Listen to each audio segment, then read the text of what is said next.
This is just a little practice recording that I'm gonna be making for myself.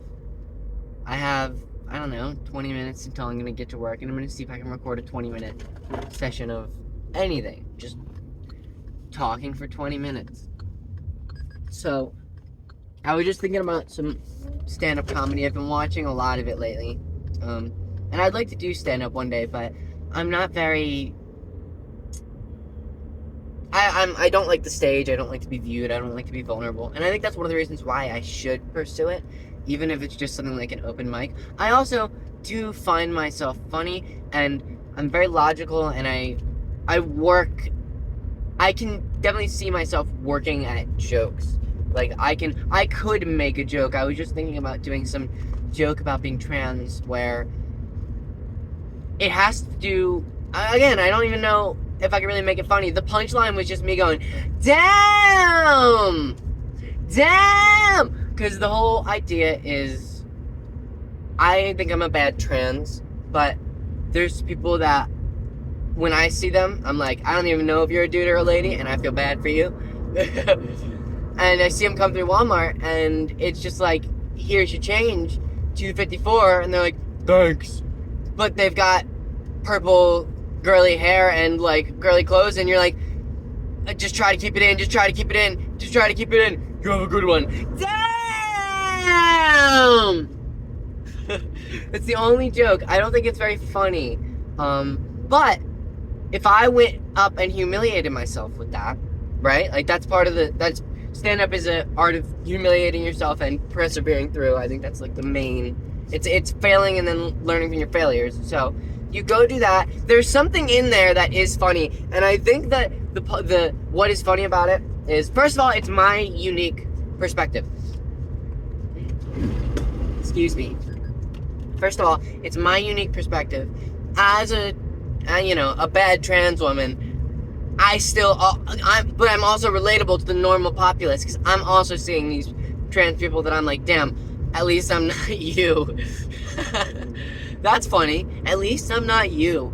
I mean, it's morbid too, though. Like, I care for these people, and I think that's the thing that I could do too. Is I can take it from a funny, kind of slightly mean-spirited place to, okay, now I'm gonna get real for a minute, and nobody's gonna laugh, and then that's when you I don't know how I would do it, but that's when you blindside them. You fucking come at them from the left side, and maybe even double down. I don't like that much mean-spirited comedy, but, it's like, damn! Like, that's... I do think that in my mind sometimes when I see people, like fuck! And it's mainly a compassion thing, where it's like, I feel bad for you. But also, if I'm letting everybody in on that, that is a little bit mean-spirited in a way. But that's comedy. Like, I'm not too worried about that part. But sometimes I hear a joke, and it doesn't make me laugh, and it makes me go, that was really mean-spirited, right? You can take it way too far, and now it's not funny.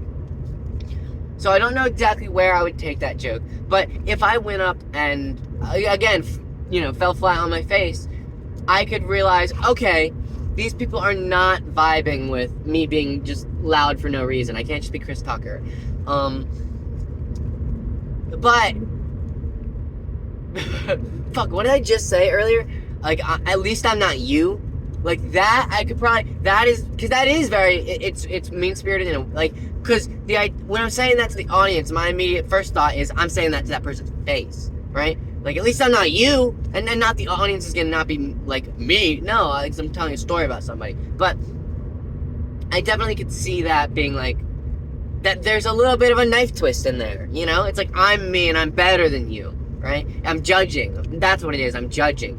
But we all judge people, and, dude, sometimes there are such extreme cases where some people smell coming through Walmart, and I'm like, oh, no. That's you. Like, I can't believe that's a human. Ooh. Sorry, there's a... freaking... What is that called? Ambulance! I had to pull over for the ambulance. I don't know how much of the car that you can hear. I'll have to go back and listen to this, which is not going to be very fun at all.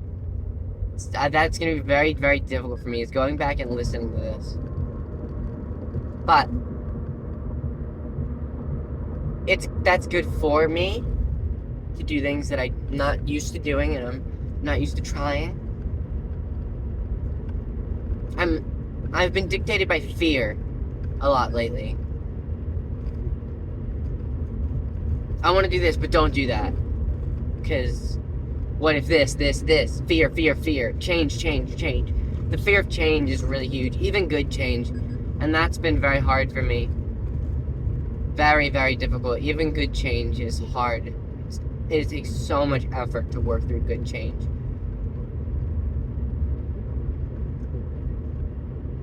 But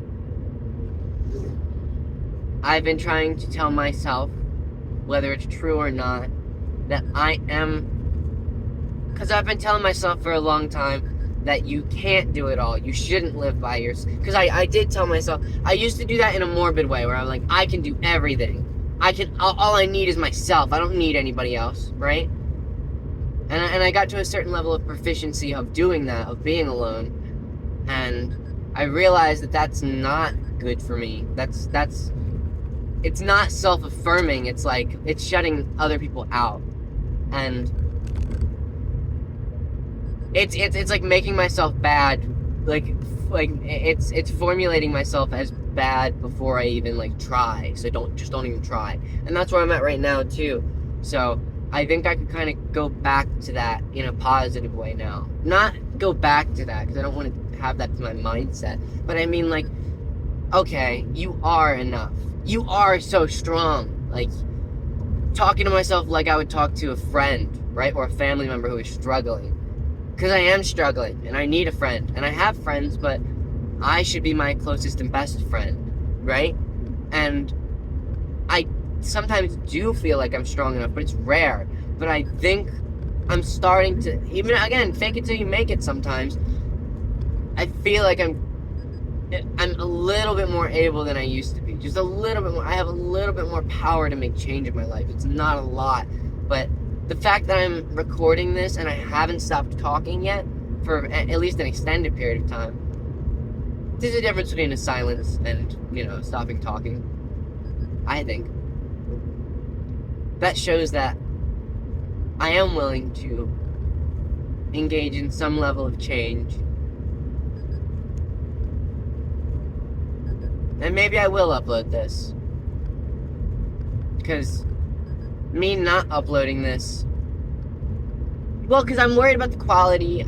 I don't know if you can hear the rumble of the car. Almost certainly. My phone is shaking around. It's just on the dashboard. I could put it on my... I don't want to put it on my lap. I would need to black out the screen as well. I don't want anybody to see my face. And that's not a fear thing. That's a... I just want to be left alone thing. I don't think anything would ever come of this, but you see it all the time in people who start this kind of thing, then they start getting noticed. I'm not doing that. I have enough connection to the people that I'm already around, because I've made those ties so deep, and I don't need strangers to come up to me. I need to be coming up to strangers. Like, that should be a goal of mine, and it has been. At least partially. I'm not very good at following through on my goals, and a lot of that is fear. And I used to think I didn't have much fear, but it's fear of very abstract things, like just feeling new ways. The devil you know versus the devil you don't. Like, I'm suffering here, but what if I suffer more there? What if I can't make it? What if I fail? What if I'm back to where I was? What if I'm back to square one? I already worked my way out once. Going back is very difficult.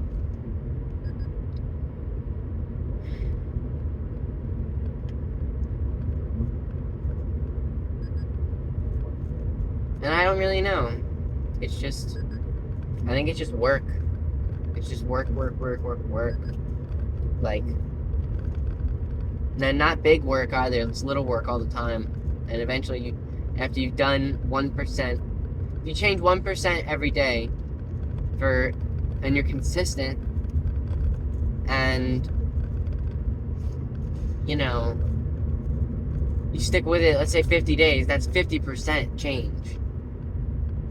I'm not that consistent, I'm not that good at self-discipline. I've been trying to get better. I've been exercising more, which I think is a good, really, really good foundation of it all. It seems like I don't work out hard enough when I don't want my body to be sore because I have to do this shitty job all the time. And I don't want it to be shittier than it has to be. I'm already suffering so much here. And that's something that I really, really deeply... It's one of the biggest reasons for me to even record this video, is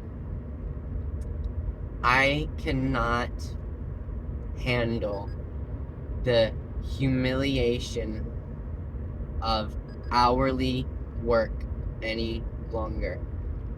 I cannot stand, as a human being, being told, getting done all my work, working as hard as I can, and being told, you're here for 8 hours, here's some more work. It feels so defeatist, and it feels so nihilistic, like, I just want to shut off all day and be done. I just want to get, time is my most valuable resource in my life, and you never get any back, and here I am giving 8 hours a day to somebody who I don't give a fuck about, to something that is not progressing any of my skills in my life, to something that doesn't treat me even with respect.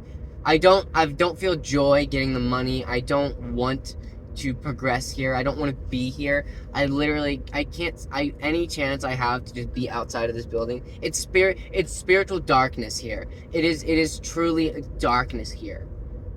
And I can alchemize that a little bit. Right? Jesus went into hell and he saved some of those souls. And I'm not going in to try to save any of those souls. I'm going in to try to save myself, right?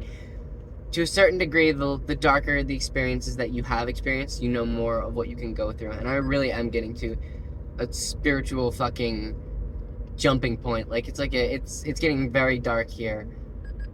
It feels cramped. It feels enclosed. I'm being pushed on. I'm being bent. I'm being pushed to some sort of a limit, and I don't want to be squeezed anymore.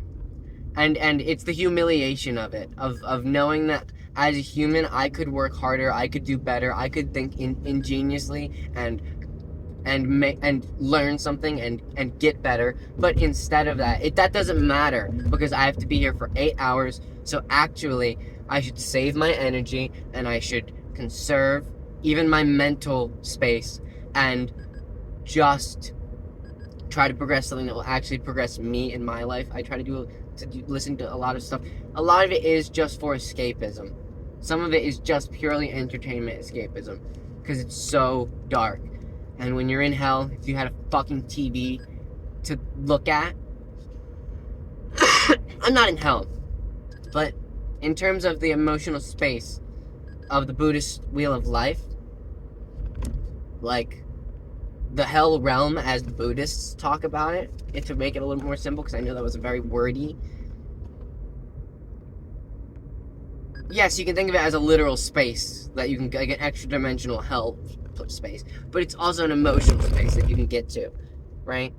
War is hell on earth, like you can get there, but also if you're at the beach and you have a 2-year-old and they start trotting off towards the water and you turn around to look for your bag of Doritos and you look for a little too long and you turn back and your kid's not there for 30 seconds and then you find them, you will be in hell for that 30 seconds. It will, emotionally, there will be no savior. There will be no goodness. It will just be anxiety in that situation, but something negative, right? And that's how that's the point that I'm getting to at work, where it's like I'm just dreading it. I'm dreading going to work. I'm hoping they'll fire me. I want to escape so bad, and it's not. And going to a different job would probably alleviate that a little bit, but it would be so temporary because that same humiliation of I have to be I'm a slave. I'm like literally a slave. Like my time has already been bought and paid for. It doesn't matter what I do in that time. It literally doesn't matter. People will still buy the shit anyway. Like, there's no value in my life. I mean, there is, but not in my working life, right? I find so much value in my life, but not in my working life, and it's really getting me down because the majority of my life is my working life. Like it's not like most of my time is living my normal life, and then I just have to go do this thing that makes me money, and it doesn't make me enough money either, so I'm supposed to even give more of my time? Are you fucking kidding me? It's just, it's a bargain that I don't want to have to make anymore. So I'm hoping that I can connect with people on a broader scale, and then just start e-begging. If I'm being totally honest, it feels so fucking... I had a person offer me $3,000 the other day, just randomly on Discord, and I did what I thought was the right thing, and I told